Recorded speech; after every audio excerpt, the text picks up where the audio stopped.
اپنے گھروں سے بلا ضرورت تم باہر نہ نکلو۔ بہت سخت ضرورت ہو، بیمار ہو، ڈاکٹر کو دکھانے جانا ہے تو آپ جا سکتی ہو، ہر سنڈے کو ہی نہیں، ہر سنڈے کو اپنے مائکے جانا ہے۔ آج کل سوشل میڈیا پہ بڑے بڑے وہ آ جاتے ہیں کبھی لطیفے، سنڈے کو شاپنگ، ہفتے کو ہم بازار جائیں گے، سنڈے کو اماں کے ہاں جائیں گے، منڈے کو پھلا لے کے جائیں گے۔ اپنے پتی سے کہتی جا رہی ہے، پتی نے سب سن لیا، کہنے لگا جی اب جمعے کو میں مسجد جاؤں گا۔ بیوی بولی وہ کیوں؟ اب بھیک مانگنے۔ جب 6 دن تمہارے ساتھ اتنی جگہ جاؤں گا تو پھر اب رہ کیا گیا؟ 7واں دن اب ہے تب مسجد چلا جاؤں گا کٹورا لے کے بھی۔ 6 دن کا حساب تم نے جڑا دیا، 1 دن کا ہم نے جڑا دیا، اب رہ کیا گیا؟ جمعہ بچہ تو ہم مسجد میں چلے جاتے۔ حقیقت ہے کہ اتنے دنوں میں تو عجیب حالات ہیں۔ ہماری ماں بہنوں کو ایک کو اپنی زبان پر لگام دینا، بولتی بہت ہے، کچا کچا کچا کچا، رک نہیں سکتی۔ شاید آپ نے سنا ہوگا کہ آم کے پیڑ کے نیچے 2 عورتیں باتیں کر رہی تھیں، اچانک ایک آم ٹوٹ کے گرا۔ ایک عورت دوسری سے کہنے لگی ارے یہ اوپر سے کیسے گر گیا؟ دوسری کچھ بتانے ہی والی تھی کہ آم خود بول بیٹھا تم دونوں کی باتیں سن کر میں پک گیا اس لیے گر گیا۔ تم دونوں کی چہچے میں سن کر میں پک گیا اس لیے گر گیا۔ پکنے کی بات یہ آم گرتا ہے کہ میں پک گیا۔ اتنا بھی کچر کچر نہیں ہو کہ دوسرا بھی پک جائے اور بول پڑے۔ تو ایک تو اپنی آواز پر کنٹرول کرنا ہوگا اور ایک اس چیز پر کنٹرول کرنا ہوگا، وَلَا تُقَرْنَ فِي بُيُوتِكُنَّ، اپنے گھروں کو لازم پکڑ لو، مضبوطی کے ساتھ پکڑ لو۔ وَلَا تَبَرَّجْنَ تَبَرُّجَ الْجَاهِلِيَّةِ الْأُولَىٰ، اور اے نبی کی بیویوں زمانے جاہلیت کا بناؤ سنگار گھر کے باہر نہ نکلا کرو، بےہودہ کپڑے پہن کر نہیں، زمانے جاہلیت کا فیشن کر کے گھر سے باہر مت نکلو۔ وَلَا تَبَرَّجْنَ تَبَرُّجَ الْجَاهِلِيَّةِ الْأُولَىٰ، کیا مطلب؟ زمانے جاہلیت کی گند مت پھیلاؤ۔ یہ اللہ نے حکم کس کو دیا؟ نبی کی بیویوں کو۔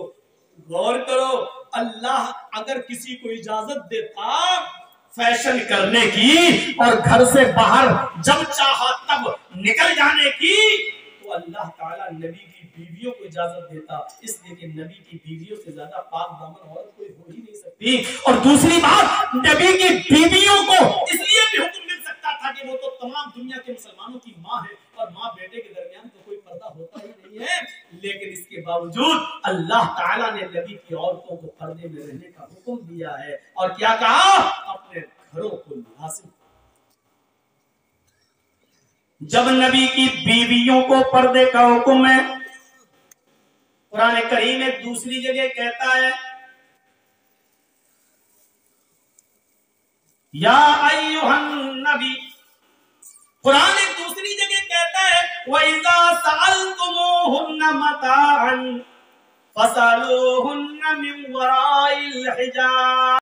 اللہ قرآن کیا کہہ رہا ہے؟ وَإِذَا سَأَلْتُمُوهُنَّ مَتَاعًا، جب تم کوئی سامان مانگو، تمہیں کسی چیز کی ضرورت پڑ جائے اور تم کسی کے دروازے پر پہنچ جاؤ تو آئے دروازے کے اندر گھروں میں رہنے والی عورتوں، قرآن کا آدیش دیکھو، قرآن کا حکم دیکھو۔ تمہاری ڈیوٹی کیا لگ گئی؟ اتنا سا اچھا ویڈیو ہو گیا کام اس کا۔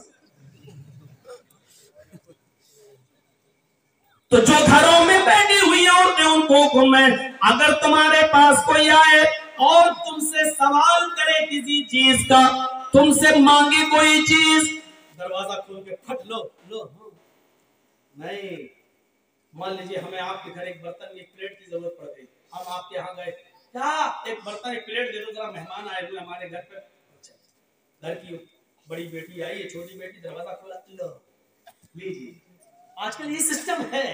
قرآن کیا کہہ رہا ہے؟ وَإِذَا سَأَلْتُمُوهُنَّ مَتَاعًا، اگر تم کسی چیز کا سوال کرو، کوئی چیز تمہیں مانگنے کی ضرورت پڑ جائے کسی گھر، تو گھر میں رہنے والی عورتوں کو کو حکم دیا ہے اے عورتوں تم اپنے گھروں میں رہنا، اور جو مان رہے ان کو حکم دیا فَصَلُوهُنَّ مِنْ وَرَاءِ الْحِجَابِ، تو ان گھروں میں رہنے والی عورتوں سے پردے کے پیچھے سے مانگنا۔ اندھی ڈبیٹ میں بیٹھنے والی عورتیں کہتی ہیں لو صاحب حجاب کا حکم ہی نہیں ہے، حجاب کا لفظ موجود ہے قرآن میں، من وراء الحجاب، تو ان سے وہ سامان بھی پردے کے پیچھے سے مانگنا عورتوں کے لیے جائز نہیں ہے۔ 10 سال سے بڑی کسی لڑکی کے لیے جائز نہیں ہے کہ وہ دروازہ کھول کر کوئی سامان کسی غیر محرم کو اپنے ہاتھ سے نکال کر اس کے ہاتھ میں دے دے، اس کے سامنے آ کر دے دے۔ یہ نوٹنکیاں ہمارے اور آپ کے معاشرے میں چل سکتی ہیں لیکن قرآن کی روح سے جائز نہیں ہے۔ مانگنے والوں کو حکم ہے کہ پردے کی اور سے مانگو، اور جو دے رہی ہیں سامان ان کو بھی حکم ہے کہ پردے کی اور سے سامان دے۔ جب ان کو کوئی پلیٹ، موبائل یا رومال یا کپڑا اگر ان کو دینا ہی پڑے تو اپنے ہاتھوں میں گلیوز چڑھا لیں، اپنے ہاتھوں میں گلیوز چڑھا لیں، یا کوئی کپڑا گلیوز نہ ہو تو باندھ لیں، اور وہ سامان اٹھا کر ہلکا سا دروازہ کھول کر اور وہ پردے کے پیچھے سے وہ سامان دیں، اس طریقے سے وہ سامان دیں کہ ان کے ہاتھ کی ہتھیلی اور چہرہ، حالانکہ بہت سے لوگ ہتھیلی اور چہرے کا پردہ نہیں مانتے ہیں، ان کے پاس اپنے دلائل ہیں۔ ڈاکٹر ذاکر نائک جیسی شخصیت بھی چہرے اور ہاتھ کی ہتھیلی کا پردہ وہ نہیں مانتے ہیں، وہ کہتے ہیں کہ اس کا اگر پردہ نہ کرے تو کوئی حرج نہیں ہے۔ اپنے دلائل تحقیق ہو سکتی ہے میرے پیارے ساتھیوں، لیکن قرآن کی اس آیت سے استدلال کرتے ہوئے میں تو یہی کہتا ہوں کہ جب عورتوں کو پردے کی اور سے حکم ہے تو میرے بھائیوں اگر اسلام کے اندر سے چہرے کو ہٹا لیا جائے، اگر پردے سے ہاتھ کی ہتھیلی کو ہٹا لیا جائے اور پردے میں چہرہ نہ مانا جائے تو پھر رہ کیا جاتا ہے؟ رہا جسم، تو جسم کا پردہ تو دنیا کی ساری عورتیں ہی کرتی ہیں، ہر مذہب کی عورتیں ہی کرتی ہیں۔ چہرہ ہی تو اٹریکشن پیدا کرتا ہے، چہرہ ہی تو ایسا ہے کہ جو دلوں کے اندر کشش پیدا کرتا ہے، اٹریکٹ کرتا ہے، اسی لیے چہرے کو کا بھی پردہ ہونا چاہیے۔ آئیے قرآن کی اس آیت کو سننے کے بعد ہم اس نتیجے پر پہنچتے ہیں کہ قرآن کی اس آیت پر ہم غور کر کے دیکھ لیں کہ عورتوں کو حکم ہے کہ مردوں کو کہ پردے کے پیچھے سے ان سے سامان مانگو، گھر میں گھس کر کوئی سامان آپ نہیں مانگے۔ اس میں حجاب کا لفظ موجود ہے۔ آئیے قرآن کی ایک تیسری آیت کی طرف ہم آپ کو لے کے چلتے ہیں۔ قُل لِّلْمُؤْمِنَاتِ يَغْضُضْنَ مِنْ أَبْصَارِهِنَّ وَيَحْفَظْنَ فُرُوجَهُنَّ وَلَا يُبْدِينَ زِينَتَهُنَّ إِلَّا مَا ظَهَرَ، یہی إِلَّا مَا ظَهَرَ ہے جس سے بعض لوگ چہرے اور ہاتھ کی ہتھیلیوں کا پردہ نہیں مانتے ہیں۔ ترجمہ دیکھو، قُل لِّلْمُؤْمِنَاتِ يَغْضُضْنَ مِنْ أَبْصَارِهِنَّ، اے مومنہ عورتوں، نبی اب مومنہ عورتوں سے کہہ دو، مسلمان عورتوں سے کہہ دو، کیا کہہ دو؟ یغضضن من ابصارہن، اگر ضرورت کے تحت ان کو گھر سے باہر نکلنے کی ضرورت پڑی جائے